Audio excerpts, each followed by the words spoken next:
Oi, Flávio, obrigada mais uma vez por estar participando aqui comigo. Imagina, é sempre um Outro prazer. dia você me deu a mão. É sempre um prazer inenarrável estar aqui com você. Tá bom. Muito obrigada, lindezas. Mais uma vez aqui estamos para levar até vocês a arte de viver. Hoje nós vamos contar sobre algumas peças de teatro. Eu separei 6, né? 6 peças de teatro. São 6 espetáculos. As mais que eu considero mais importantes durante a minha carreira. E eu disse a vocês, eu tive muito pouco tempo para fazer teatro e cinema, porque eu era contratada da TV Tupi, fazia contrato de 3 em 3 anos e uma média de 2 novelas por ano. Então não me sobrava tempo para fazer cinema e teatro. Eu fazia, né? Mas assim, quando não aguentava mais realmente resistir à tentação dos convites, quando eu achava que o espetáculo seria bom, e quando a novela já estava terminando, eu começava a ensaiar, né? Estreava e depois fazia simultaneamente a próxima novela com as peças de teatro. Eu não vou começar exatamente pela primeira que eu fiz em São Paulo. Eu vou pular esta, porque ela é muito importante, que eu fiz na época da repressão. E eu vou contar para vocês a experiência que eu tive nos palcos em São Paulo durante a época da repressão. Flávio, vamos já falar da segunda rapidamente? Perfeito. Que eu vou me deter mais realmente nesta que eu fiz numa época em que a gente estava apavorado com tudo. Né? Maravilha. Então, o segundo espetáculo aqui, mãe, que você selecionou é a Baixa Sociedade. Baixa Sociedade com Juca de Oliveira. Ô, Juca, querido mestre! Juca me convidou para fazer um espetáculo que ele tinha encenado no Rio de Janeiro com relativo sucesso. E aqui em São Paulo já estava na peça Quito Junqueira, que havia feito com o Juca lá, texto do Juca e direção de José Renato. Isso eu não posso esquecer. José Renato, infelizmente, não mais com a gente, né? E Quito também não. E foi uma tentação o convite do Quito, né? Eu estava num teatro assistindo Unicef, quando eu me levantei para cumprimentar os atores e tal, Juca disse, como vai, Elaine? Falei, opa! Oi! Ele estava com o Quito. Aí disse assim, você continua com o mesmo telefone? Eu tenho, preciso falar urgente com você. Eu digo, claro, me ligue. Ligou, foi na minha casa, combinamos de fazer o espetáculo juntos e começamos os ensaios. Né? Eu estava assim, esperando o chamado da TV Tupi, que veio imediatamente durante os ensaios de Como Salvar Meu Casamento, e fiz simultaneamente com a novela o espetáculo com ele, que foi uma delícia. Você lembra qual era a temática do espetáculo, mãe, do Baixa Sociedade? Meu bem, se eu for explicar todas as temáticas de todas as peças, a gente não vai chegar onde eu quero, que é uma história. Tá bom. Mas me lembro sim, era um texto muito gostoso de um homem que tinha um filho que se apaixonava por uma mulher feia e muito inteligente, né? E ele queria que o filho, porque ele pegava jornal do vizinho, às vezes ele pegava 1 litro de leite do outro vizinho, porque ele estava sem grana para comprar. E ele não se conformava, porque tinha uma milionária apaixonada pelo filho dele, que era eu. Era uma mulher bonita e burra. Tá. Mas o Quito, o personagem do Quito, gostava da inteligente e feinha. Era uma né? comédia, então. Era uma comédia, era divertidíssimo, né? E o personagem que eu fazia era muito burrinha e tal, mas muito, muito bonitinha, né? E o mais interessante... tinha saído de uma novela com muito sucesso, eles estavam chegando do Rio de Janeiro também, atores conhecidíssimos e muita gente, teatro lotado. E Juca disse, eu quero que você apareça completamente diferente. Eu disse, mas em todas as peças eu estou aparecendo diferente daquilo que eu sou na televisão. Por isto que eu queria muito fazer teatro. Porque eu saía da imagem daquela mocinha, boazinha, bonitinha, certinha, né? E enveredava para comédia, para burra, para má, para não sei o quê. Eu fazia trabalhos completamente diferentes. E o personagem do Juca mandava um fotógrafo seguir a minha personagem, a burrinha, né? E fotografá-la de biquíni e de maiô numa piscina. Né? Ele ia, evidentemente, de longe, ele fotografava a belíssima mulher, né? Lá nas águas de uma piscina, né? E quando o personagem do Quito chegava, o teatro assim, Flávio, no Jardel Filho da Brigadeiro Luiz Antônio, você pequeno, plateia inferior, plateia superior lotada. O Juca com slide projetor em cena. Né? E eu não sabia exatamente o que ele ia fazer com aquelas fotos que tinham tirado comigo num clube. Aí eu fiquei sabendo na hora e foi surpresa para mim e para a plateia. Aí ele discute com o filho e diz, mas não é possível você gostar daquela burra, daquela mulher feia, não sei o quê.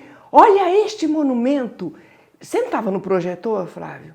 E na parede do Teatro Brigadeiro, do lado direito assim, ele imediatamente soltava a minha imagem de maiô e biquíni. Enchia o teatro aquilo, né? Depois eu vou contar uma passagem engraçada. E a plateia inteira fazia assim. E ficava me olhando. E eu, inibida que você não pode imaginar. Nossa Senhora.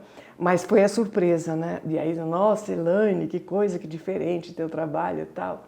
Bom, enfim. E aí depois ele acabava se apaixonando pela bonitinha e burrinha e tal, não sei o quê. Esse espetáculo foi em 79, Foi então em 79. eu tinha 4 anos, é isso? Por aí, eu não sei exatamente datas assim muito certas, nem tua idade, aí você está exigindo muito de mim. E eu comecei a gravação do Como Salvar Meu Casamento, eu tive que cortar o cabelo, o Juca ficou, poxa vida, não é possível, vai cortar o cabelo da Elaine, tá um cabelão, né? E tinha também um momento que eu aparecia só de roupa íntima, né, o personagem, e queriam que eu ficasse assim no palco. Vocês estão loucos. Aí não quis pôr biquíni, eu quis colocar uma coisa mais discreta, né? Uma lingerie de mulher mais discreta, sutiãzinho, e usava uma camisa do Quito em cena fechadinha. E as pernas de fora. Mas eu não tive coragem de ficar em cena de calcinha e sutiã. Imagina um biquíni, eu de biquíni e sutiã no pau, eu não andava, eu não fazia outra coisa, né? Eu não sabia andar assim, sem roupa, né? Com roupa minúscula. E foi interessante, porque nas fotos que nós fizemos no clube, eles queriam que eu gravasse uma fotinho, eu deitada de bruços. Tá. E o meu popozinho para cima. Eu digo, mas nem morta, não faço isso. Por quê? Porque meu popô, não sei onde é que vocês vão mostrar naquele teatro, numa tela, não sei o quê. Não. Aí pegaram o popô de uma menina do Rio de Janeiro. Aí, galera, pra você ver que nessa época já rolava dublê de popô. Dublê de popô. Eu me recusei, né, Juca? Eu me recusei. O Zé Renato dizia assim, mãe, não é possível. O Zé ficava doido.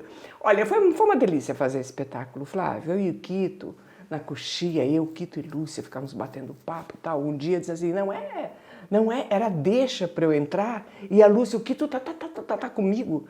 Aí eu entrei e falei, não precisa ficar nervoso, seu fulano, o nome do personagem. Eu tô aqui. Para ele não ficar nervoso porque eu tinha perdido a entrada, estava entrando depois. Foi uma delícia. Olha, trabalhar com o Juca de Oliveira realmente é um aprendizado, né? É um presente. Né? Em termos de uma coisa que eu sempre tive curiosidade, acho que o pessoal aí que está assistindo a gente também deve ter a mesma curiosidade. Para uma atriz, o que é mais enriquecedor? Trabalhar com teatro ou trabalhar com televisão, ou são experiências que se complementam? São veículos completamente diferentes, Flávio, porque você faz na televisão não é propriamente um ensaio. Diz, vamos ensaiar. É para saber se você sabe o texto e para marcar aonde você tem que ir. Então é imediatista o veículo. Se você não tiver, sabe, um raciocínio rápido, se você não for bom naquilo que você faz, você fica perdido e não acontece nada. Você tem que se preocupar com lente que está em você, com câmera que está em você, se tem luz em você, uma série de coisas que tiram um pouco a sua concentração. Se bem que eu não dava muita confiança para essa parte técnica, não. Eu me colocava na luz, ficava, e depois se tinha luz no decorrer da cena, eu não estava preocupada com isso. Nem com a lente que estava em mim, se eu estava em close ou não estava em close, eu não me preocupava muito com isso, porque senão eu tirava de mim todo o conteúdo, a espontaneidade, a naturalidade do meu personagem. Mas o teatro, você ensaia durante 3 meses. todas as marcações, todas as falas, todas as intenções. É um trabalho muito mais intenso, que puxa muito mais. Você faz laboratório, sabe? Você vai pesquisar. Tem uma série de cuidados bem diferente da televisão, que é mais imediatista, né? O teatro ele seria mais artesanal, do ponto de vista, o ator consegue se expressar muito melhor no teatro, eu acho, botar o seu potencial para fora. Muito mais, Flávio. Do que na TV, né? Com uma vantagem, na televisão determinados atores enganam. Por exemplo, atrizes famosas que tinham cena de choro e o diretor tinha que virá-las de costa, pingar o colírio, aí ele dizia, gravando, ela virava de frente e as lágrimas estavam rolando. Quer dizer, se enganam um pouco, sabe? Quando não consegue ter emoção, enganam mesmo. Teatro não dá para você enganar. É você ali sem escudo nenhum, sem proteção nenhuma. E a plateia na tua frente esperando para ver o que você vai dar para ela, qual o presente que você tem para entregar para ela. Eles pagaram o ingresso. Não estão em suas poltronas assistindo, mudando de canal e tal. Não, pagaram para ir lá, para ver você ou para ver todos, né? Então você tem uma responsabilidade muito grande e não dá para enganar. Quando você entra, você tem que entrar inteiro, com o teu personagem inteirinho. Porque se você não pegar aquela plateia, no primeiro minuto que você está no palco, não tem mais salvação. Perdeu. Escapou. Eles estão olhando para o outro. Você percebe quando você anda, quando você senta, a menor reação, olhar para a plateia assim. Ela segue, sabe? Ela te segue com os olhos. Às vezes, determinado outro ator está dando uma fala ou fazendo um monólogo, alguma coisa, e você sente que o olhar está em cima de você e você está parada. E aí, você realmente tem que ficar parada. Existem profissionais que abusam do seu talento, da sua plateia, da liberdade que tem, cênica, e não são um bom caráter. Então, o que acontece? Por exemplo, eu estou fazendo um monólogo, eu presenciei isso. Uma pessoa na frente fazendo um monólogo extraordinário, um excelente ator que não precisava fazer aquilo. Ele pegava um pão, começou a fazer bolinha com miolo de pão. A pessoa se esgoelando lá na frente, fazendo muito bem seu monólogo, ele ficava assim. Desviou. A plateia foi para ele. Ele olhava.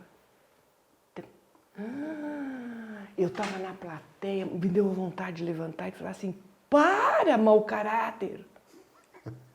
E olha, era uma pessoa de nome, um ator fantástico de teatro, de televisão. Não precisava fazer aquilo. E não tinha respeito pelo colega que estava em cena. Pelo colega que estava em cena, dizendo um texto dificílimo, sozinho, e tendo que pegar aquela plateia aqui. E ele desviou e prejudicou o colega, jogando miolinho de pão. Então, realmente, o teatro tem essas coisas.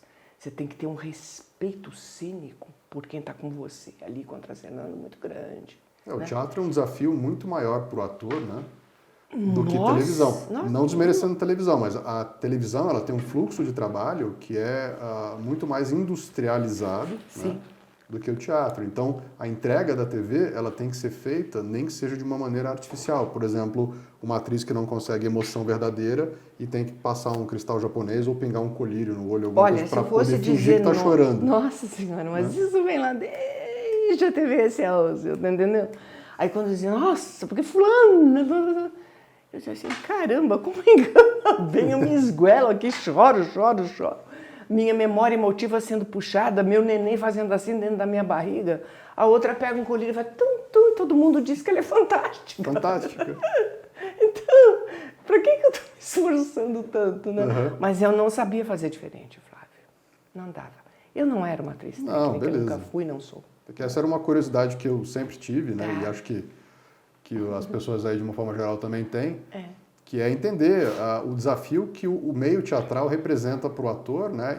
E o potencial que o teatro tem, de fato, de colocar para fora toda a expressão desse ator e dessa atriz que está ali em cena. Claro, O diretor de televisão, pelo menos atualmente, com raras exceções, existem exceções, eles são mais marcadores de cena.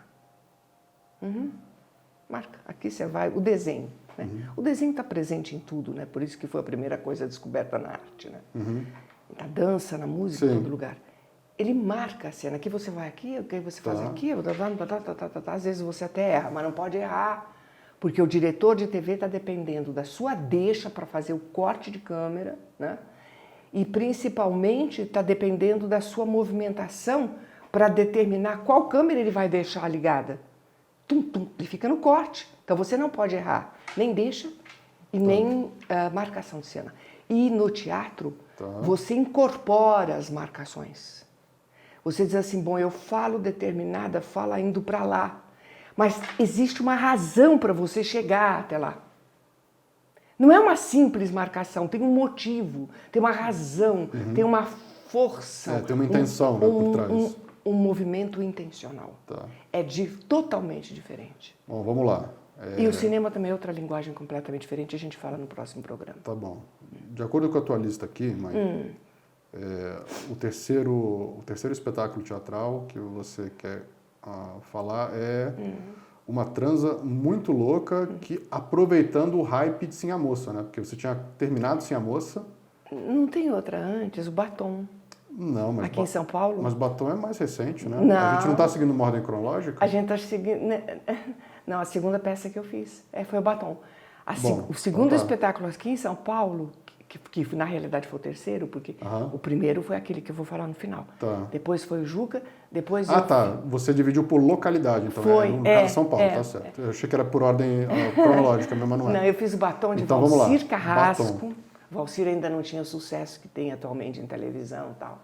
E eu fiz com Fulvio Stefanini, um convite dele, fiz com Luiz Gustavo, Tatá, que também se foi.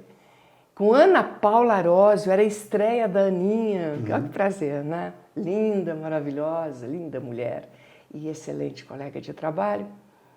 E eu, Juca, Luiz Gustavo e Aninha, só nós quatro. E também foi assim uma delícia, delícia das delícias, né? Era também uma comédia muito gostosa, um cara apaixonado por mim, eu me casava com o outro, com o Luiz Gustavo, Fulvio era um apaixonado por mim, Luiz Gustavo e eu nos hospedávamos na casa deste senhor, né, durante um tempo. Eu, desgostosa do casamento, bebia muito para aguentar aquele chato, né, que se dizia muito inteligente, mas não era, né, e era muito mulherengo, muito galinha, tal, essas coisas todas. E ele se apaixonava pela filha do homem, pela Ana Paula Arósio, Luiz Gustavo, apaixonado pela Ana Paula Arósio. Mas era uma coisa tão envolvente, ela tão linda, que de repente ele tendo aquele monumento de mulher nos braços, o Luiz Gustavo, ele esquecia de dar a fala dele. E ele dançava de rosto colado e ficava, tá entendendo? E a plateia toda assim, né? Porque ficava um silêncio. Aí a gente dizia, e falava tal. Mas ele assim, embevecido por ter aquele mulherão nos braços. Era muito engraçado, Flávio. E aconteceram coisas, né, durante o espetáculo. Por exemplo, eu acho que o Fulvio não vai ficar chateado a contar isso, não vou contar. Levaram para o Fulvio, numa determinada cena, eu estava sentada e irritada com aquele procedimento do meu marido, do Luiz Gustavo, e fazendo um discurso, olha como eu sou bom, olha que reportagem que eu faço, como eu escrevo bem, não sei o quê. E tinha um momento que ele dizia para o Fulvio, para a Ana, para a personagem da Aninha, que estava aqui do meu lado, né? E ela tomando um uísque, eu, de uísque. E ele dizia assim, eu sou muito bom, todo mundo me quer nas editoras, em todo lugar, porque eu sou ótimo em todo lugar. Eu sou muito inteligente, tenho uma cabeça grande, né? E eu estava sentadinha, quando ele dizia, eu sou muito inteligente, tenho uma cabeça grande, eu fazia assim.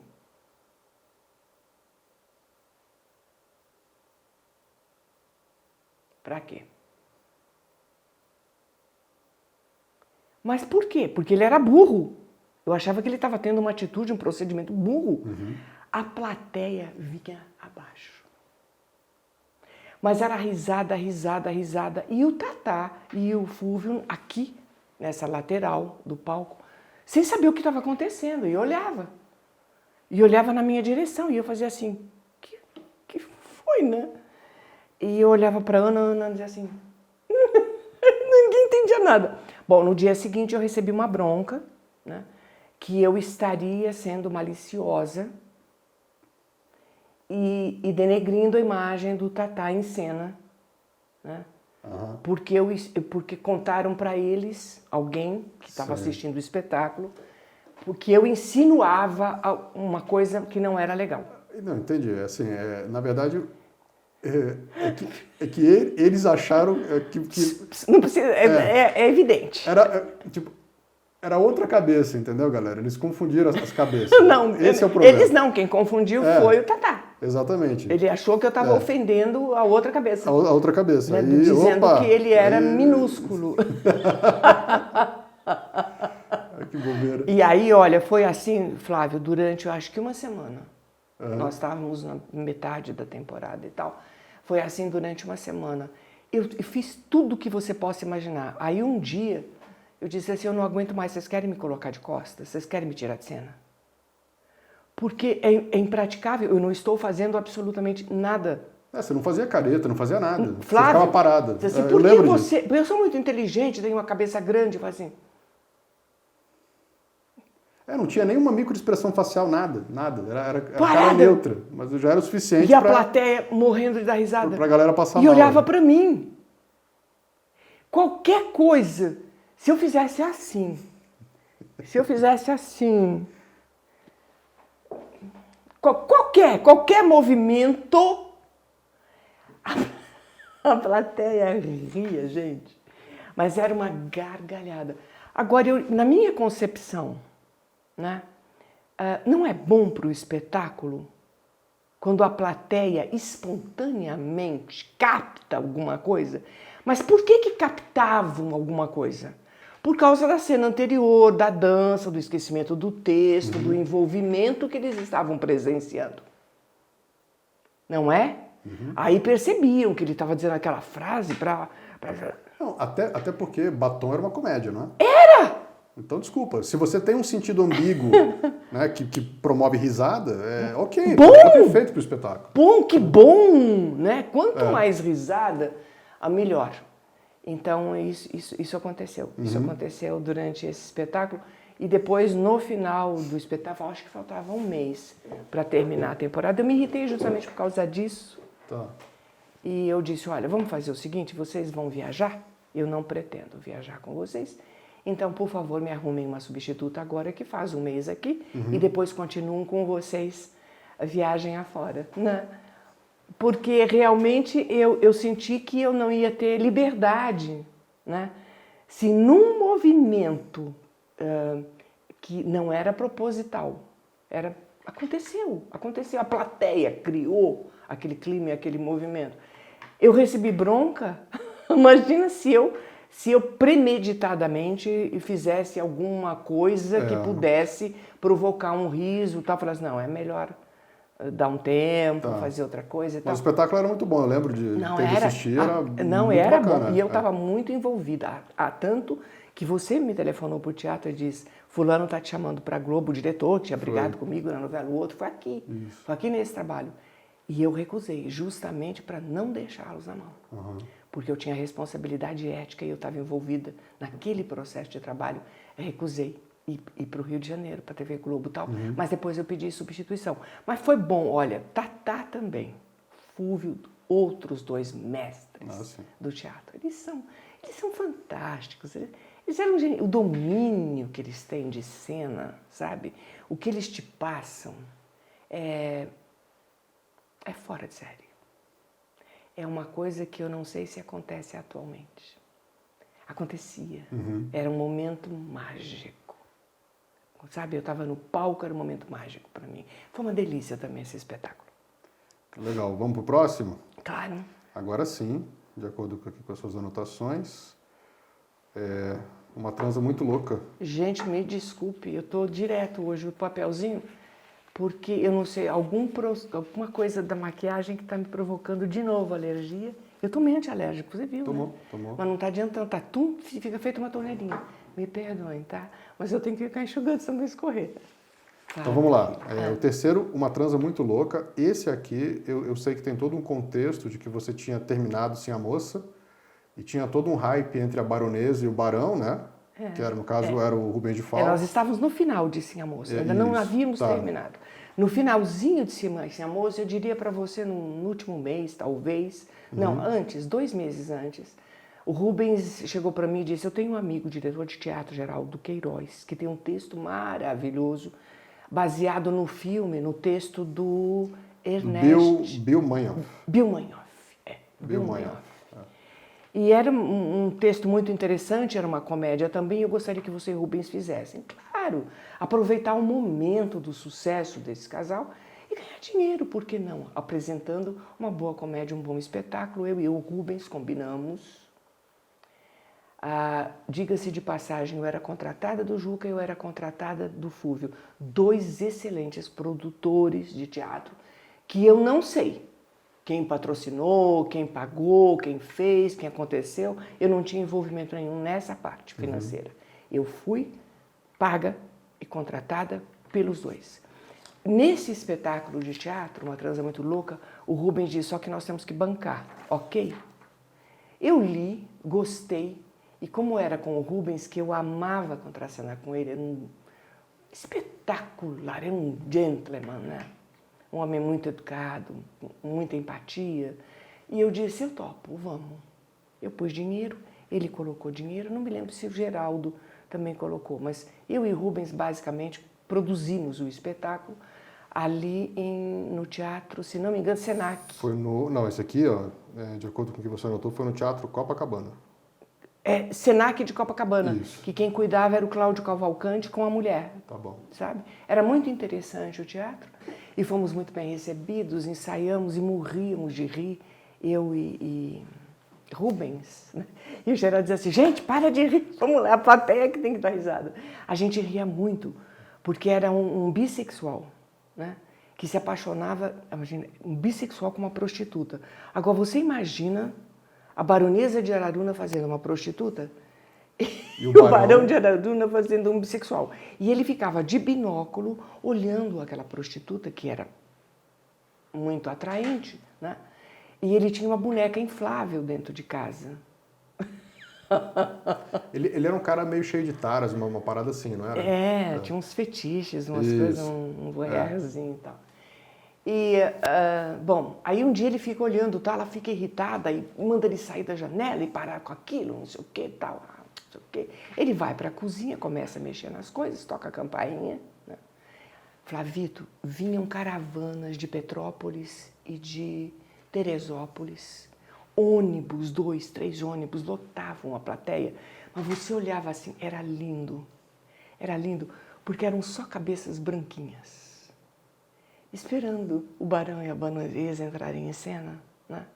E quem fez o meu figurino, o texto era de... O texto desse aqui, o autor da peça, você está perguntando, era do Bill Meinhof. Do Bill Meinhof. A direção a tradução e a direção do Geraldo Queiroz. Isso. E aí aconteceu o seguinte, tocava a campainha do cenário, o Rubens saía da cozinha, vinha cantarolando, tal, de hobby, chinelinho, abria a porta e eu dizia, seu filho de um momento de diversão. Uhum. Né? E ele virava, ele tentava correr e eu chutava o popô dele. Pá! E outra vez. Tum! Flavito, a plateia tá assim. Você ouvia, né? Os caras fazendo... Mas era, olha... A decepção deles doía na minha alma. E o Rubens dizia assim, e agora? Eu disse, sei lá, vai em frente. Pô, mas os caras, que assim, eu acho que o público não entendeu num primeiro momento a proposta do espetáculo. Não, era uma comédia mais escrachada. A culpa época nossa, nós devíamos ter escolhido uma peça de época, entendeu? Eles foram para ver de novo a Baronesa e o Barão. Baronesa e Barão. Nós escolhemos errado o texto. Então, evidentemente, que quando a plateia era do Rio de Janeiro, com estudantes e pessoas locais, tudo bem, corria bem. Mas quando falavam tente caravana, a gente ficava gelado. Eu dizia assim, meu Deus, e agora? Aí vinham as cabeças branquinhas, com todo o respeito por todos eles, que eram lindos, mas não gostavam. E numa determinada cena, eu enfiava a cabeça dentro do fogão dizendo que ia me suicidar, porque eles acabaram dormindo juntos, né? Dormiram juntos, vivendo juntos. E ela enfiava a cabeça assim dentro do gás, assim, abre o gás, porque agora me mata. Era muito engraçado. E numa cena, eles começavam, ela ia dizer, agora eu vou embora. Ela começava a arrumar a mala e a mala caía. E a mala estava cheia de calcinha e sutiã. Muita lingerie só. E aí os dois agachavam atrás da poltrona para poder pegar a mala. E aí, de repente, o Rubens dizia assim, eu não sei mais o que eu faço. Nem eu. Vamos levantar, porque a gente está muito tempo aqui embaixo. Levanta. Aí a gente levantava e eu dizia assim, e o Rubens estava com um monte de calcinha e sutiã aqui na mão. Aí eu dizia para ele assim, não, a vermelha não, me dá aqui a minha calcinha, você não usa mais. Você não usa mais. O Barão de Araruna... Usava a calcinha vermelha. Usava a calcinha, o biquíni vermelho.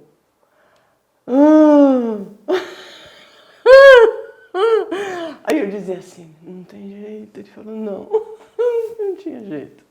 Não tinha jeito porque eles queriam ver o barão e a baronesa de qualquer maneira, a qualquer momento, aquilo ia parar e os dois iam aparecer e não apareciam nunca. Aí eles faziam assim para mim, para o Rubens, entendeu? A gente fazia todo o salamaleque que podia, agradecia a presença, tudo, mas é evidente que essa plateia a gente não conseguia pegar. Então foi um equívoco meu e do Rubens achar que aquele espetáculo, naquela ocasião, ia agradar o público do Sim a Moça. Era ótima, a comédia era ótima, a direção era tudo ótimo. E o figurino era da Rosa Magalhães, a carnavalesca Rosa Magalhães, que acho que é do Vai-Vai, um negócio assim. E eu fiz um vestido que tinha um buraco aqui na barriga, muito magrinha, estava tudo no lugar, né? E o cabelo meio preso, comprido, meio preso, e um penacho vermelho aqui. Saindo. Que era dela, carnavalesca. Ela me emprestou o penacho. Olha a figura para pessoas que vinham de Teresópolis, Petrópolis, fazendo sacrifício, cansados, de ônibus, para ver a baronesa de Araruna falar nome feio, entrar com um vestido de não precisa dizer, né? Com um penacho vermelho na cabeça. Ai, que decepção. E aí nós fomos levando o espetáculo e tal. Aí depois o Rubens disse assim, eu não aguento mais, eu vou parar. Dá para você continuar? Ele tinha arrumado um colega de trabalho. Eu falei, não, você saindo, eu saio também. Porque eu vou fazer outra coisa, porque eu não vou continuar esse espetáculo sem você. Né? Nós produzimos, o risco é dos dois, eu não vou ficar me arriscando sozinha. Eu falei, não, se você teve prejuízo, eu até cubro, isso, absolutamente. Teatro é isso, é um risco, né? E nós paramos o espetáculo, acho que um mês antes do final da temporada, porque realmente a gente estava decepcionando muitos senhorzinhos que mereciam nosso respeito. Mas foi bom, de qualquer forma foi assim, foi lindo trabalhar com o Rubens. Rubens era, nossa, como a gente se dava bem, Sena. Então vamos aqui na sequência. Muita coisa aconteceu em todos, mas se eu for contar tudo que aconteceu no ensaio, tudo que aconteceu durante a temporada, nossa, é um programa para cada espetáculo. Para cada espetáculo. Sim. O próximo aqui é No Lago Dourado, do Ernest Thompson, direção de Gracindo Júnior. Foi. Então, Gracindo também nos procurou, a mim e ao seu pai, e nos propôs a produção desse espetáculo. Esse é do Ernest Thompson. Isso. E eu estava terminando de fazer a Pantanal, com Natália fazendo minha mãe. E eu tinha que ter a minha mãe. Qual é a história? A história da Jane Fonda, que foi criada como se fosse um rapaz, né? Porque o pai dela queria que ela fosse homem. E ela foi criada como um rapazinho, com certos gestos masculinos e muito determinada, muita iniciativa, muito ativa, né? E a mãe dela mais dona de casa, tal. E eu convidei a Natália para fazer minha mãe no espetáculo. Eu disse, posso? Eu vou ajudar a produzir isso aqui? Posso.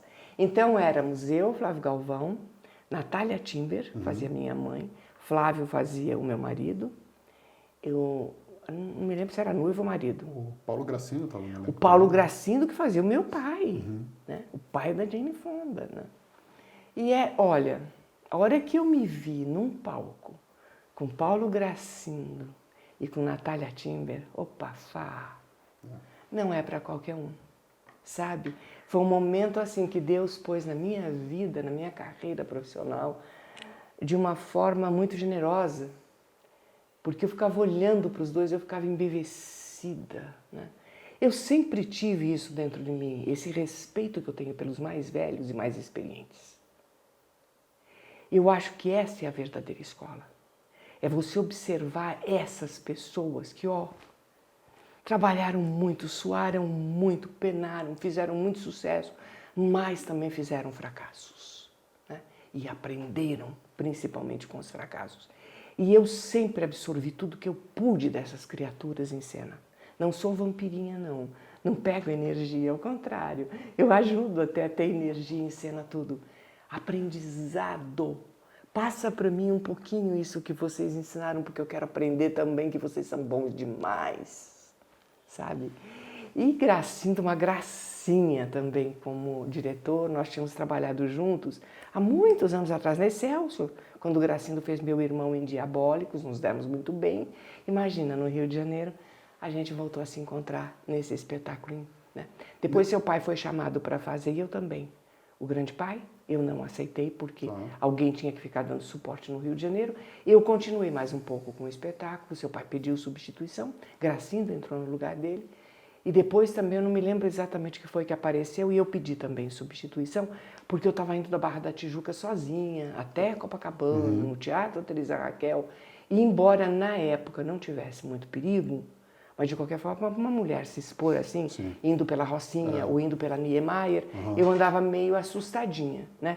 Principalmente porque vira uma rotina, e toda rotina, ela é observada sempre. Porque ali você não tinha muita opção. Ou você ia pro São Conrado, né? Você entrava no túnel Ou ali, Niemeyer, passava por pela da praia, favela. Orla Marítima. Ou você pegava Niemeyer, não tinha muita ou opção. Orla Marítima. Lá você não tem muitas opções de caminho. E aí eu pedi para ser substituída, a Françoise Furton me substituiu, mas também porque eles vinham para São Paulo fazer temporada aqui. Então era justo que a substituta ficasse com o espetáculo já sob a sua responsabilidade no último mês na cidade onde tinha estreado. Tá. E foi o que aconteceu. Mas também foi divino, foi divino. Foi. Tá bom. Olha, experiências fantásticas no teatro. Então vamos pro próximo aqui. Sim. Deixa eu ver se é isso mesmo. É Lago Dourado, certinho. Beleza. E teve... você falou aqui das bruxas. Assim que eu voltei para São Paulo em 92, Marli Marley me chamou para substituir Esther Góes, um personagem muito bom nas bruxas, e estava Jussara Freire, estava Nath Montenegro, estava Marli, tinha um elenco maravilhoso, e Mara Reis. E aí eu digo, eu vou aceitar. A direção era do Gianni Rato, que, aliás, eu fiquei com uma infecção na garganta que pegou nariz e ouvido, tudo. Eu não ouvia, eu não tinha som. E a Marli me deu o texto e eu não conseguia ensaiar, porque eu não ouvia as pessoas, não entendia nada e estava passando mal, né? E não falava, elas também não podiam me ouvir. Aí eu disse para Marli, eu escrevi, arruma outra. Ela disse, não, eu quero você. Aí o que ela fez? Ela gravou em vídeo o espetáculo, e eu, doente, fazendo tratamento, você foi comigo, aplicavam na minha garganta injeção de antibiótico. Eu lembro disso. Era casca grossa. E eu ficava desesperada, tentando engolir, não conseguia. Foi bem complicado. Nossa, foi terrível. Mas aí o que aconteceu? 2 dias antes da minha estreia no espetáculo, substituindo a Esther, eu falava ainda com uma certa dificuldade, minha voz estava fraca, né? E eu fazendo exercícios e tomando muito medicamento. E Gianni veio e me deu... Eu decorei todas as marcações do espetáculo e as intenções através do vídeo. Não fiz laboratório, não tive ensaio, absolutamente. Não deu tempo, porque eu adoeci e a Marli insistia que eu tinha que fazer. Aí Gianni veio e deu lá, sabe, passou o toquezinho. Deu uma polida, né? O pozinho de pirim-pim-pim ali, e tá um pouquinho de lado, fica mais tá muito de perfil, não pode. Não movimente os dois braços ao mesmo tempo. Isso é porque eu estava nervosa, né? Essa técnica toda depois eu explico. E estreiei. Aí fizemos aqui, fomos viajar, fizemos Brasília, fizemos interior de São Paulo, íamos de carro com a Marli. Algumas pessoas saíram do espetáculo, outras entraram, né? Depois elas estavam com a intenção também de fazer Norte, Nordeste. Aí eu disse, agora é minha hora de sair. Já garimpei aqui, mambembei bastante com vocês, né? Agora é hora Mas uma das coisas engraçadas, é hora de vocês me substituírem. Uma das coisas engraçadas que aconteceu, eu e Lisa Vieira estávamos em Brasília. E Lisa me convidou para dar um passeio, porque ela estava sem companhia. Eu digo, tá bom, vamos lá. E fomos numa catedral, fomos na catedral principal, cujo anjo, eu fiquei com medo de cair em cima da minha cabeça. Eu disse, eu fico tão impressionada. É que essas figuras ficam penduradas com cabo de aço. Com cabo de aço, mas ele estava em cima de mim. E eu digo, preciso sair daqui. Nós fomos para uma outra menorzinha que tem uma pirâmide. E essa pirâmide te passa uma energia incrível, porque lá aparecem muitos OVNIs, muito, né? O Planalto Central tem um lance meio tem místico. Tem muita bruxa, e eu fiquei sabendo, Brasília, na época me disseram, as pesquisas acusaram isso, era a cidade que mais suicídio tinha. Você sabia disso? No Brasil, isso? Brasília é o lugar onde mais as pessoas se matam. E tem uma influência também tem muita bruxa, diz que tem muita coisa estranha em Brasília. E aparecimento de OVNIs, de disco voador, é uma coisa incrível. É assim, mãe, é um lugar muito árido, seco mesmo, né? Não só é um lugar muito árido, é um lugar onde eu não me senti bem. Tá. A energia existente, ela não que eu tenha boa energia, lá tenha má energia. Eu não era da mesma sintonia. Eu não era da mesma energia de Brasília. Tá. Eu comecei a me sentir, eu quero ir embora, eu quero sair daqui. Aí eu entrei nessa catedral, que tinha... As pessoas davam volta, passavam por baixo da pirâmide para se reenergizar. Muito bem. Eu fui, e quando eu comecei a dar a primeira volta, quebrei meu pé. Você torceu o pé, é isso? Mas andando normalmente, não tinha razão para ocorrer aquilo. Aí eu disse, meu Deus do céu, Lisa, para um táxi hospital. Eu quebrei o pé. Mas doía a alma. Entramos e fomos para um hospital, o motorista nos levou. Desci do hospital e eu estava mancando, meu Deus, está doendo. E começou a inchar, né? Não pus gelo, não pus nada. E de repente o médico olhou e disse assim, eu tenho que engessar. Eu digo, cara, não posso. O senhor não entendeu, eu tenho um espetáculo agora à noite. Quebrou? Ele falou, não quebrou. Mas você torceu tanto que nós temos que engessar, porque senão isto vai para se recompor e para você sarar, vai levar muito tempo. Mas você tem que engessar, tem que enfaixar. Eu digo, mas a roupa não vai entrar, o senhor não entendeu. É o figurino, não vai entrar. Ele disse, eu entendi, mas você não sai daqui sem o gesso. Aí eu fiquei, e eu olhei assim e vi, Hospital Regional. Não era Hospital Regional. Essa história eu lembro que você me contou na época. Como é que é? Hospital de Base de Brasília. Hospital de Base de Brasília. Por acaso, galera, é o mesmo hospital onde o Tancredo, Neves morreu. A hora que eu olhei, eu falei, Lisa? Vamos embora. Elaine, como é que... Eu não posso engessar, tem um espetáculo, Marli vai me matar. Olha o nome do hospital, onde você me trouxe? Eu não, foi o motorista que trouxe. Eu digo, cara, o Tancredo morreu aqui. Quando o médico entrou com o enfermeiro, não me encontrou, claro que não me encontrou. Isso? Eu fugi. Aí eu entrei no táxi, a Lisa correu na frente, parou o táxi, né? Aí eu entrei e eu disse, moço, me leva para uma casa de esporte porque eu preciso comprar uma tornozeleira. Uma tornozeleira. E eu disse, ai, como dói. Aí eu pus uma tornozeleira mais apertada. Aí cheguei e disse, Marli, desculpe, eu torci o pé numa calçada, entendeu? Mas eu tô de tornozeleira tudo. E nós tínhamos uma dança, que nós descíamos uma escadaria dançando, né? Elas desceram a escada e eu vim por baixo. Eu era dona da casa. Então eu podia fazer isso. Mas você veio mancando ou você conseguiu andar Flavito, meio eu vim normal, de salto assim? 7, salto 7, uma roupa elegantíssima, sorte que era pantalona, dava para esconder a tornozeleira, mas é evidente que eu tava meio tinha aquela malemolência. E eu né? jogava o corpo aqui na perna que estava boa e aliviava o máximo que eu podia esse pezinho.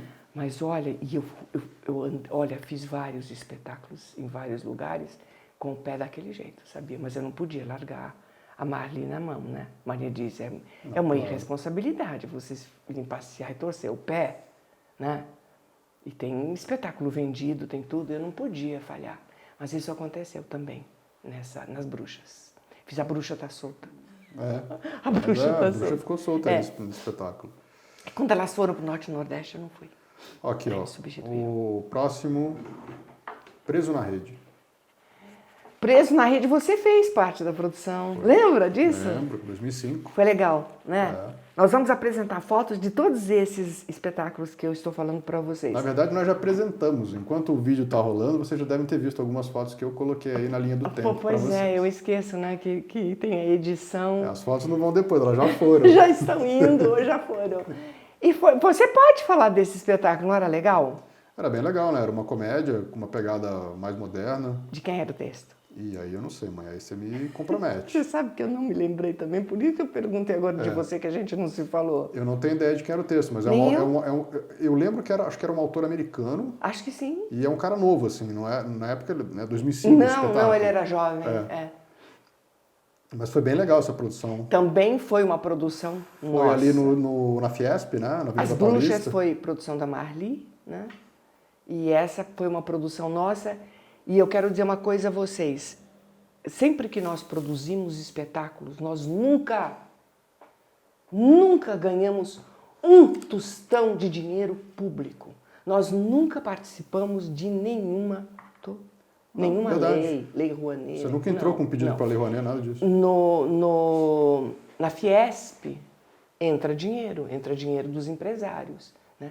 Mas a Fiesp é que determina qual espetáculo que vai, quanto eles oferecem, tudo fica por conta deles. Aí eles chegam para vocês e dizem assim, olha, suponhamos, né, eu tenho 10 mil. 10 mil você tem que produzir, você tem que pagar os atores, você tem que fazer figurino, você tem que fazer cenário, você tem que fazer tudo. E tudo é anotado, tudo. Uma agulha que você compre, você tem que justificar para a Fiesp. E assim foi feito esse espetáculo. Nós tínhamos X de verba, elenco contratado, salário para todo mundo, para todos os meses, tudo, o cenário, o figurino, tudo. E tudo da melhor qualidade, né? Tudo muito bonitinho, tudo cumprido à risca. E não ficamos devendo favor nenhum a ninguém, porque apresentamos um belíssimo espetáculo, sendo que a Fiesp não cobra ingresso. Então você recebe determinada quantia para você produzir um espetáculo, mas você não ganha nada da plateia. Todos os espetáculos durante toda a temporada é de graça. Eles já são pagos pela própria Fiesp. Exatamente. E aí eles oferecem isso para o público. público. A única coisa que você tem é a verba que foi dada. E você tem que se virar na produção para você poder tirar o seu salário, tirar o salário dos seus colegas e tal. E eu convidei, na época, a Sônia Lima para fazer o espetáculo. Seu pai fez também.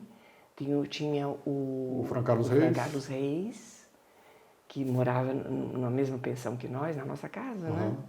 E 2 meninos, uma menina... Tinha a menina, eu lembro o nome dela, acho que era Ana Paula Grande. E ele... O rapaz que é o loirinho, eu não lembro o nome dele. Pois é, eu também não, que fazia meu filho. Mas ele era muito gente boa, esse cara é bom ator.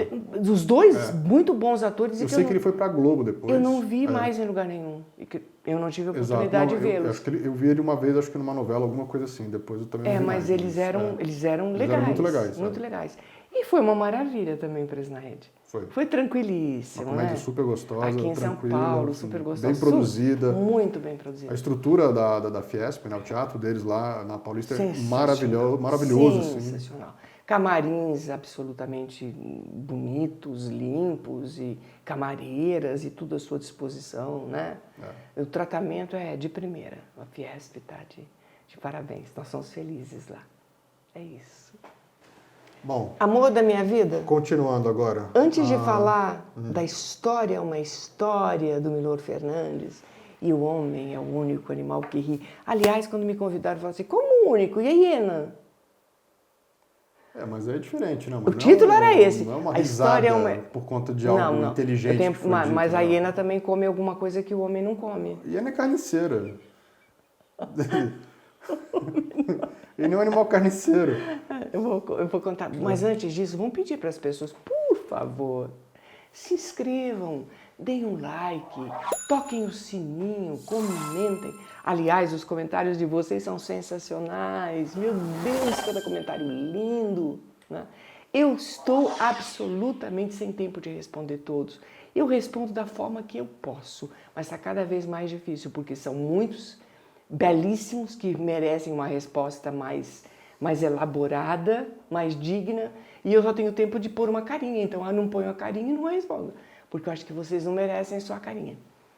Então, não levem a mal, mas quando eu puder eu respondo, né? E quando eu não puder responder, por favor, não fiquem tristes, é que é realmente falta de tempo. Vamos, agora eu quero saber a cerejinha do bolo. O primeiro espetáculo que eu fiz em São Paulo. Cerejinha do bolo, que é a história é uma história. Vai lá. Nossa.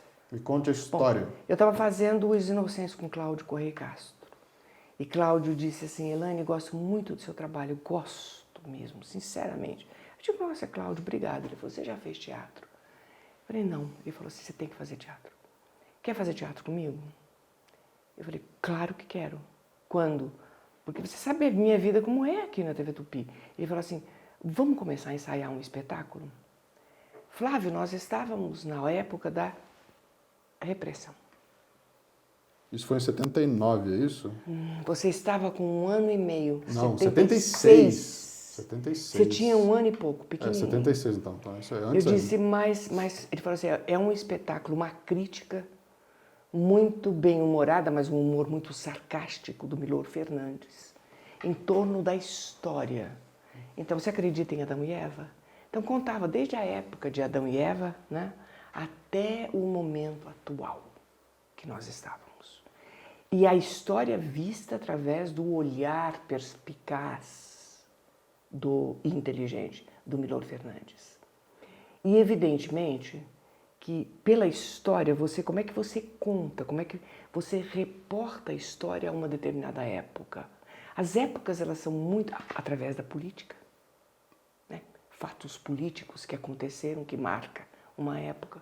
Moda, por incrível que pareça, moda, mas não moda de passarela, com essas coisas absurdas que as pessoas sequer usam, né? Só fazem um auê ali de passarela, mas nada. Aquilo é inviável, não vai ser usado em lugar nenhum. Mas moda que o povo acolhe como moda, usa como moda, que fica todo mundo usando a mesma coisa, né? E era assim, era maravilhoso. E produção nossa, nós teríamos que produzir. Nós tínhamos reservado um dinheirinho para comprar um apartamento, né? Porque até então nós vivíamos de aluguel. Olha, contando tudo aqui. Aí eu disse assim, pois é, mas como é que a gente faz, né? Mas tudo que a gente guardou até agora nós estamos vivendo numa época que a gente não sabe direito o que vai acontecer. A Tupi estava atrasando o salário, a gente desconfiava que alguma coisa não muito agradável ia acontecer com a TV Tupi. Eu tinha uma sensação, uma intuição que alguma coisa ia acontecer. E eu disse, Cláudio, eu vou falar com o Flávio, acho que vamos topar sim. Falei com seu pai, fizemos uma reunião, topamos. Cláudio ia dirigir, eu e seu pai produzíamos e precisava de um terceiro elemento com uma, como é que eu posso chamar? Uma veia mais cômica, né? Então nós pensamos no que era seu padrinho de batismo, no Ouni Casarré, que era descendente de uma família tradicional no humorismo, os Casarrés, né? E o Onen veio, mas o Onen não tinha como bancar a parte dele da produção naquele momento. Eu e seu pai bancamos. E depois, no decorrer da temporada, que graças a Deus nós fizemos um sucesso absoluto, ele foi devolvendo aos pouquinhos conforme ele podia. E foi isso. Nós começamos os ensaios de uma forma muito surpreendidos, porque como é que na época da repressão ia passar um espetáculo que eu entrava como se fosse o apresentador de um circo, com uma malha justa no meu corpo, da cor da pele, como se eu estivesse nua, e pondo adereços, roupas que diziam em que época eu estava, em que lugar eu estava da história, em que país eu estava, enfim. E eu me vestia em cena aberta. Então eu tirava, quando eu saía pela coxia, o teu pai e o Onen ficavam dando uma fala, e eu de repente fazia, eu tirava e a camareira vinha e pum, colocava outra e eu abotoava. E já entrava, e já era outro personagem, estava numa outra época completamente diferente e tal. Mas quando eu entrava como apresentadora do circo, de cartolinha, só uma casaquinha de fraque, em cima de uma roupa como se eu estivesse nua, carregando uma bola muito leve, que foi desenhado o Mapa Mundi, cenários e figurinos de Flávio Febo, fantástico, né? Tinha um bom gosto, de uma elegância, de uma cultura sensacional. E eu entrava e começava a fazer malabarismo com a bola, eu e Chaplin, imagina, A bola era o mundo, né? Era um globo terrestre. Sim, a história é uma história, então a história é do mundo, né? E eu brincava, de repente fazia tum! Atirava a bola para a plateia tum! E começavam a jogar bola comigo. E eu dizia, a história é uma merda. Nossa, Elaine, olha, Elaine. Primeiro, a malha. O merda dito, desculpem, mas não tem problema nenhum dizer, né? É uma coisinha. Não, aqui é suave. É suavezinho. E era surpreendente. E nós recebíamos, Flávio, visita diária da Polícia Federal. Aprovaram o espetáculo. Passou pela censura. Passou na censura, porque assim, esse espetáculo foi na época do governo militar, é isso? Sim, foi. E nós tínhamos no palco políticos da época feito bonecos com a cara deles, com as roupas deles.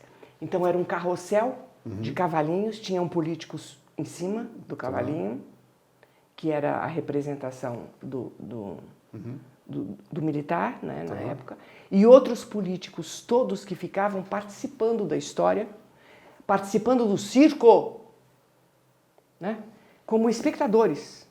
E sempre numa postura assim muito, eu chego aí, né? E a gente, no palco, contando a história da forma como o Belor Fernandes via. Nós tínhamos visitas diárias, nossas pernas ficavam assim.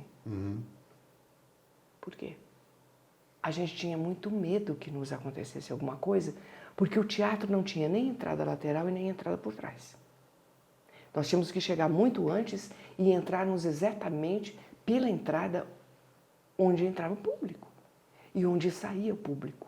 O teatro era um corredor sem saída, basicamente é essa a ideia. Era uma garagem. Né? É isso. Por quê? Um corredor sem saída. Porque como nós éramos novos produtores e estava na época da repressão, então as verbas, tudo isso, estava tudo muito sendo fiscalizado, olhado, etc. e tal.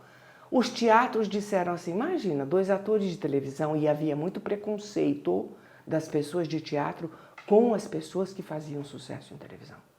Imagina, televisão. Teatro A televisão é um veículo menor, arte. Um veículo menor. Televisão. O teatro é o verdadeiro veículo. Exatamente isso. E teatro ganhava muito menos do que televisão, então era encarado muito como uma profissão meio clandestina, meio clandestina, uma coisa meio clandestina. Meio prostituída mesmo, sabe? Para as pessoas de teatro. Sim. E as pessoas de teatro eram mais intelectuais, bom, enfim. E com um pensamento bem atrevido relativamente às suas ideologias e tal. E o que acontecia durante os espetáculos que você presenciou? Acontecia tudo o que você pode Por imaginar. exemplo, a polícia do exército invadia os espetáculos? O que rolava? Olha, a minha sogra, na época, mãe do Flávio, ela ficava na administração do lado de fora e tremendo de medo, porque nós não tínhamos por onde sair. Mas vinha diariamente.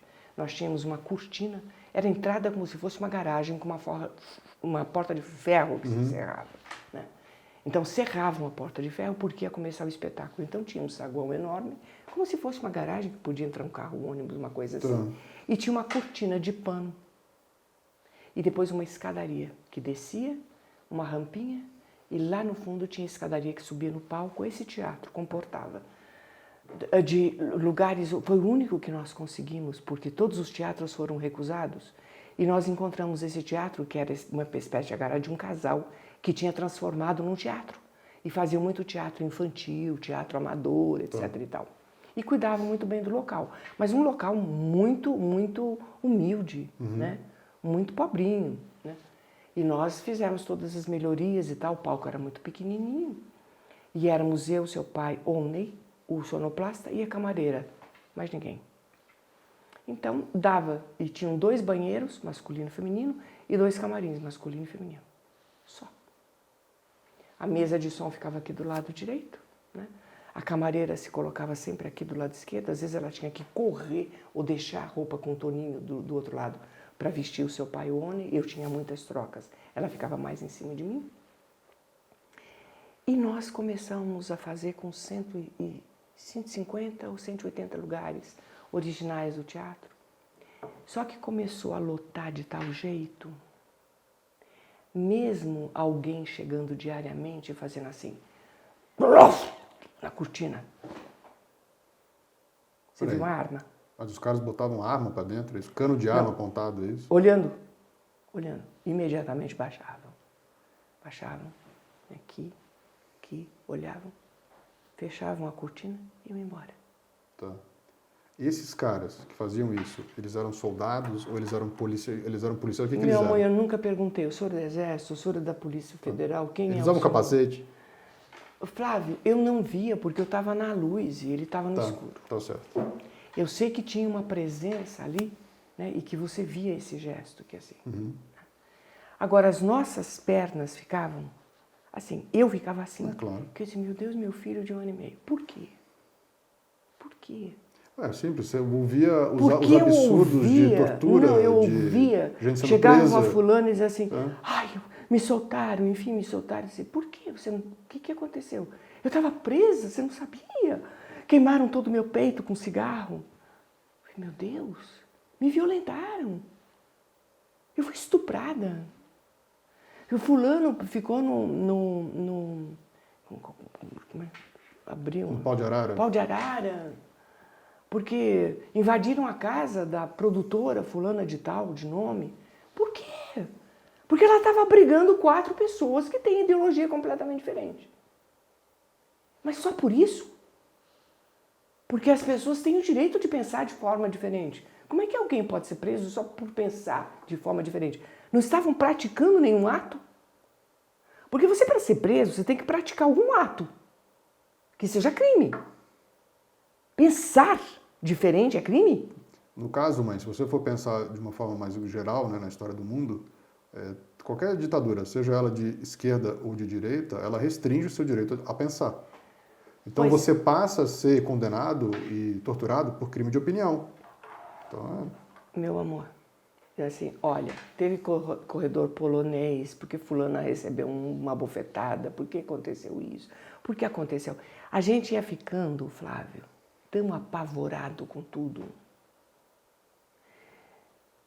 que você não podia mais respirar. Aí assim, algum dia vai acontecer alguma coisa com a gente nesse teatro. Não é possível que nós passemos isentos, sem nada sofrermos diante de tanta violência que está acontecendo por aí. Não, ainda mais com um espetáculo com esse tipo de teor, né? Esse assunto polêmico. Então, nós combinamos o dia que acontecer alguma coisa. Toninho era o sonoplasta, o seu pai disse, se eu faço assim, apaga a luz imediatamente. corre todo mundo pro palco. Todo mundo, éramos nós três, a camareira e o cara de som. Aí um dia eu estava falando, eu não me lembro se eu estava falando, fazendo uma inglesa toda cheia, que eu falava baixinho, muito elegante, tomando chá com o dedinho assim e tal. E alguém na plateia, homem, começou a dizer assim, chega de blá blá blá, discurso, Elaine. E eu continuei com o dedinho, com o meu chá. Aí eu tinha que falar alguma coisa para o teu pai, e eu me lembro que me veio na hora um improviso, que eu dava a entender que ele não tinha educação nenhuma, que ele era um bronco, o da plateia. Né? Ele ficou irritado comigo e disse assim, tá fazendo muito blá blá blá, discurso, discurso. Levantou. Quando ele levantou, eu me levantei, porque eu estava sentadinha, pus a minha xícara já de lado.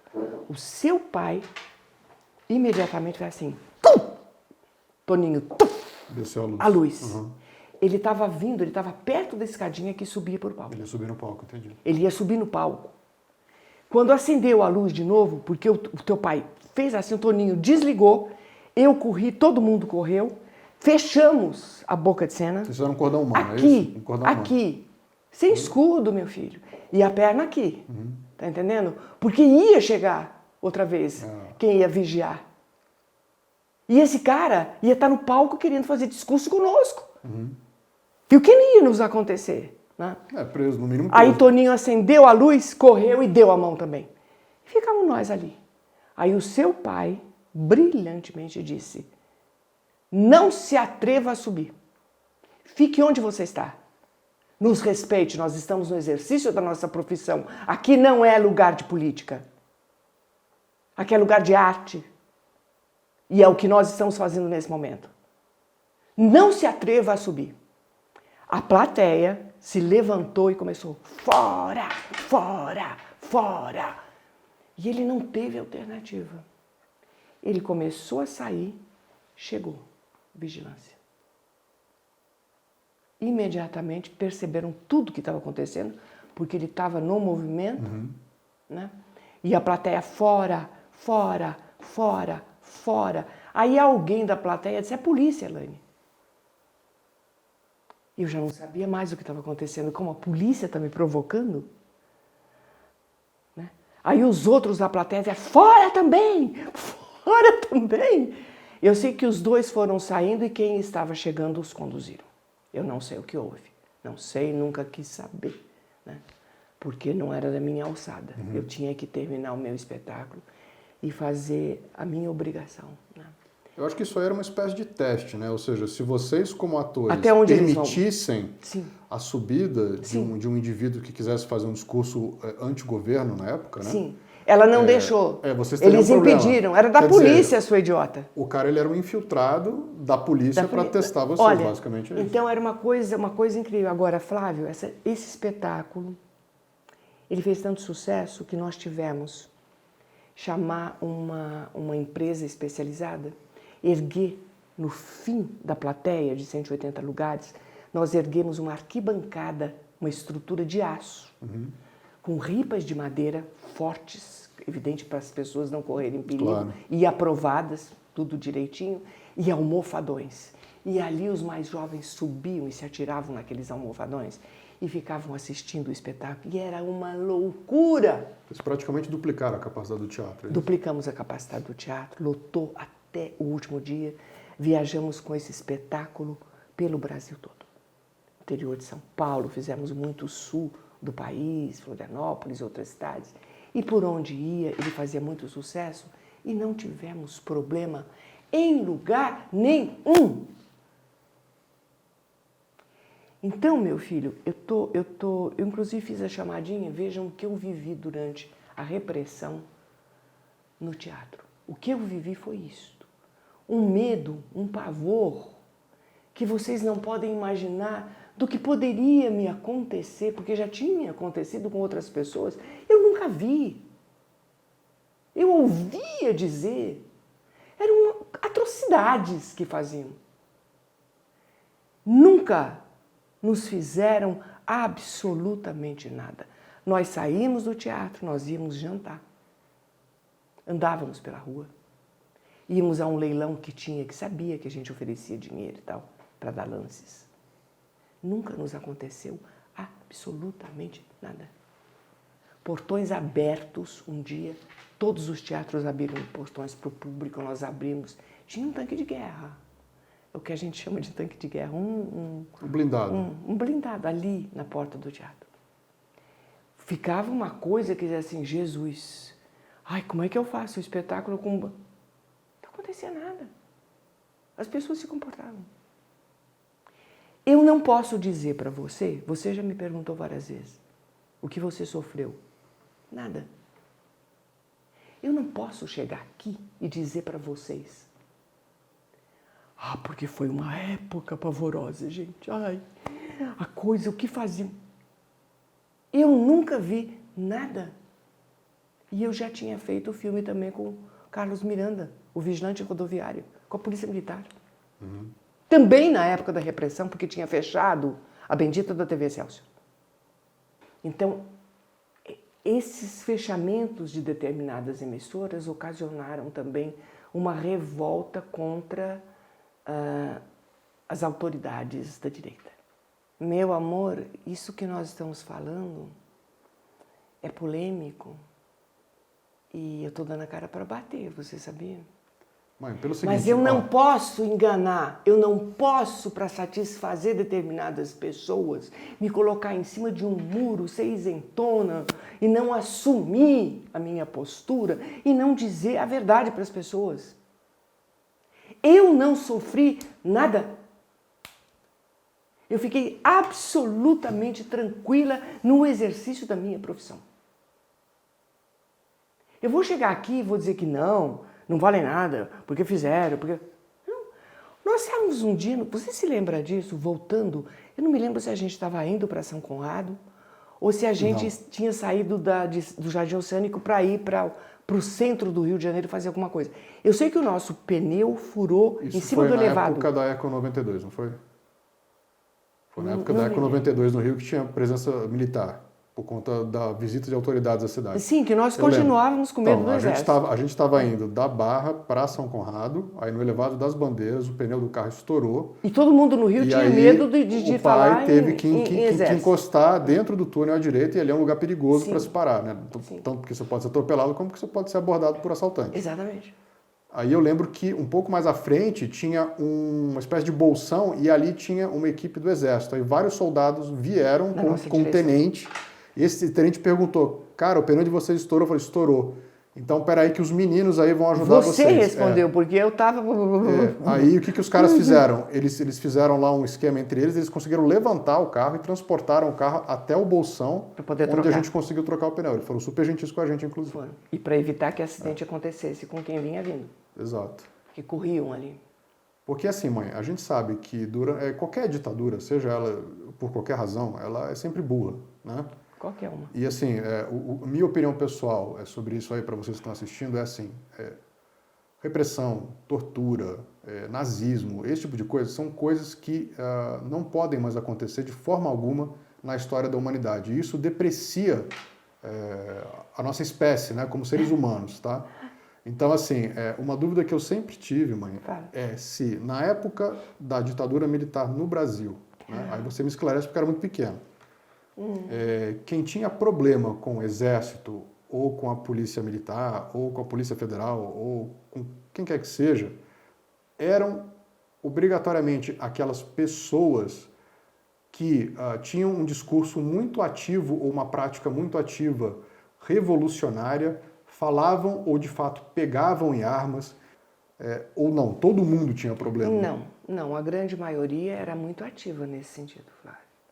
Eram movimentos realmente justificados, segundo eles, né?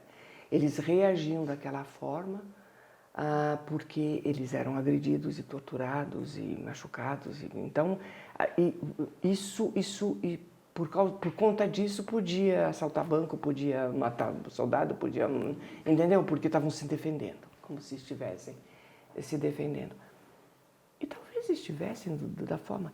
Eu nunca quis saber o que se passava pela cabeça de um e de outro. Eu me interessava em saber o que estava passando pela minha cabeça. Porque era tudo tão radical que eu não podia. A versão de um e de outro era muito, muito suspeita, né? Eu posso dizer a você que este lado nunca me fez mal nenhum.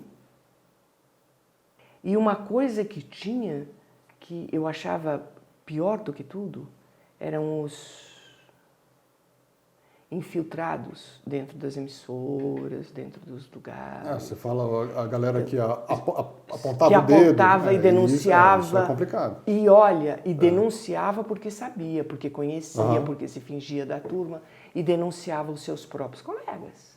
E é evidentemente que eles eram pegos. Eram pegos. Agora, sintetizando, meu filho, simplificando a coisa, olha, foi um espetáculo maravilhoso, foi uma experiência maravilhosa. Num momento em que eu fiquei com muito medo de tudo, por causa de ouvir falar. Então agora, neste momento,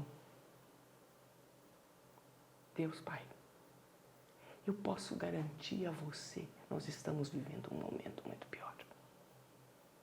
Mas muito pior. Nós estamos com muito mais medo do que antes. Medo das coisas que podem acontecer sem controle, né? Sem absolutamente nenhum controle. Então, era até diante das atrocidades, das barbaridades que diziam que aconteciam, o que está acontecendo nesse momento era um refresco. Antes era um refresco, porque é um absurdo tudo que está acontecendo atualmente, né? A gente está engessado, né? E você evitava naquela época emitir opinião porque as pessoas te assustavam com determinadas coisas que aconteciam. Mas eu sempre conversei normalmente com os meus amigos, no bar, no restaurante, no teatro. Nunca tive problema. Atualmente você tem medo até de falar aqui, agora, nesse programa. Pela rede social, em qualquer lugar. É por isso que Porque nós estamos com uma mordaça. É por isso que eu falo e repito, todo e qualquer tipo de ditadura, todo e qualquer tipo de censura, ela é sempre muito ruim. É, né? Muito ruim. Eu acho que, né, o fato de você ter uma certa opinião sobre algum assunto, isso é absurdo, é inconcebível alguém ser torturado porque tem uma determinada opinião. É inconcebível alguém ser preso. Sim. Porque, hoje em dia, vamos dizer agora, né? Porque emitiu uma opinião dentro de um clube em São Paulo e um cara que é segurança de não sei quem ouviu. Isso entendeu? São pessoas despreparadas. Isso não tem... Exatamente.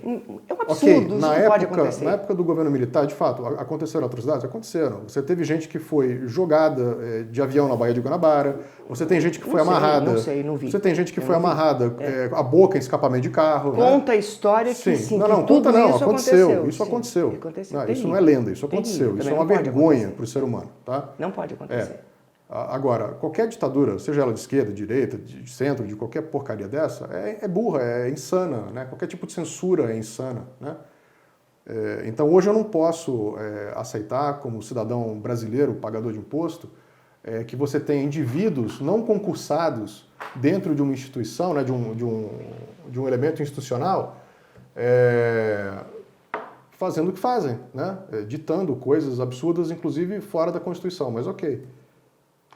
Flávio, é o seguinte, meu amor, a gente está vivendo um momento muito difícil que a gente precisa ter muita cautela, muita calma, e realmente o que você disse é verdade. As pessoas não podem ser impedidas de emitir a sua opinião e de colocar as suas ideias. Sim. O ser humano pensa diferente e eu tenho respeito pelos meus amigos que pensam diferente, né? E que quando vem à minha casa ou que quando eu os encontro, eu evito tocar nesse assunto porque eu tenho amor por eles. Agora, o que não pode é você não poder falar absolutamente nada porque é crime, não é? É fake news. Não, é crime. Crime. Você desacatou uma autoridade. Crime. Porque perceba você, esse tipo de movimento, eu até entendo, embora não concorde com ele, mas eu até entendo. Por exemplo, na Europa, vários países já estão com um movimento nesse sentido, você sabe disso, mas longe do narcotráfico. Aqui, na América Latina, envolvido com o narcotráfico. Aí, então, crime é isso. Crime é quererem que os seus filhos sejam drogados para não raciocinarem, para não emitirem opinião. para não terem ideias próprias. Só o Brasil ser de fato um país que exige que as suas instituições, todas elas, fiquem dentro das linhas da Constituição. Dos seus limites assim, de poder. Exatamente. O que você tem que seus fazer, limites de poder. o que tem que fazer com o passar do tempo? Ninguém é Deus. O que tem que fazer com o passar do tempo é a gente mudar a lei para que esse tipo de poder divino, que alguns elementos do governo acham que tem, seja coibido, porque não pode acontecer. Sim, claro. Isso. Não pode. Isso realmente está fora de questão, né? Então é isso. Olha a história, uma história que promoveu, né? Uhum. Agora, não nos ataquem, não. Vocês podem pensar diferente. Quem você... Não sei. As pessoas dizem, você está falando de política, não fale de política, você não tem esse direito porque você é chatinha, porque você é corretinha, você... Não me agridam. Eu bloqueio você. Eu não estou agredindo você. Eu sou patriota, eu sou cidadã brasileira, eu estou defendendo o meu país, a minha bandeira. Sabe? É isso que eu quero. Eu quero um país igualitário, sim. Eu quero que todo mundo tenha segurança, eu quero que todo mundo tenha uma mesa farta. Eu quero que todo mundo tenha educação, que tenha uma casa, que tenha dignidade, que tenha trabalho. Eu não quero um povo igualado por baixo para passar fome como na Venezuela. Ou no Equador. Ou no Chile. Eu quero dignidade para o povo brasileiro. Para mim, para o meu filho, para os meus amigos, para os meus amores. Então não me agridam. Porque eu também quero a tua dignidade. Eu quero que você tenha tudo o que os outros têm. E não digam, você é riquinha, você mora numa casa. Eu moro numa casa que eu comprei com muito sacrifício. Eu cuido dessa casa sozinha. A gente tenta conscientizar as pessoas. Não fazer a cabeça das pessoas. Imagina se eu estou aqui para isso. Conscientizar de que este momento não adianta ficar se pegando pela rede social. Isso é bobagem. Simplesmente exigir os seus direitos como cidadão brasileiro. Pessoas estão em seus devidos lugares para exercer determinadas funções. Quando começa a extrapolar, não pode ficar. Simples assim. Ou não é, né? Então é isso. Me desculpem o desabafo. Eu não sou disso. Mas realmente a história, uma história provocou, mas acho que estava sendo necessário, sabe? Meu programa é isso, falar a verdade para vocês. A arte de viver, saber viver cada situação, o momento que se apresenta é este. Eu tenho que saber viver este momento que eu estou tentando tirar de letra e viver da melhor forma que eu posso, mas não está fácil. Está muito difícil. Eu quero o meu bem, eu quero o bem do meu filho, mas eu quero o teu bem também. Não adianta você ficar mal. Você vai me agredir, né? Você vai ficar com raiva de mim. Porque eu consegui, você não conseguiu. Eu quero que todos consigam. Mas não é desse jeito que vão conseguir. Igualando por baixo, não vão conseguir. Uma coisa que é muito comum é as pessoas que apontam os outros e falam, mas você teve oportunidades melhores, mas você veio de uma família mais abastada, etc. Não vi, não. Essas pessoas não entendem que os indivíduos que conquistam coisas, eles passam por perrengues, galera. Sim. Né? Nada cai do céu, nada vem de graça, né? Toda e qualquer família rica passou por perrengues até se tornar rica, até conseguir acumular prosperidade. Então, assim, não invejem a prosperidade alheia, admirem ela, porque isso atrai mais prosperidade ainda para a sua própria vida, né? O rico também passa perrengue, passou perrengue. Chame para você, né? Que Deus abençoe tudo que você conseguiu e que Exato. o universo e essa força maior que existe, porque existe, que está aqui dentro de cada um de nós, ele vai proporcionar a mim também. Agora, percebam, quando eu quase morri, eu estou aqui, porque Deus, ele veio na hora certa e diz assim, não é hora, fica aí.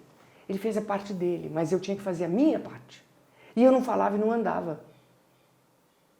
E eu estou aqui hoje, Porque eu fiz a minha parte, não era só a parte de Deus, eu não podia esperar que Ele fizesse tudo.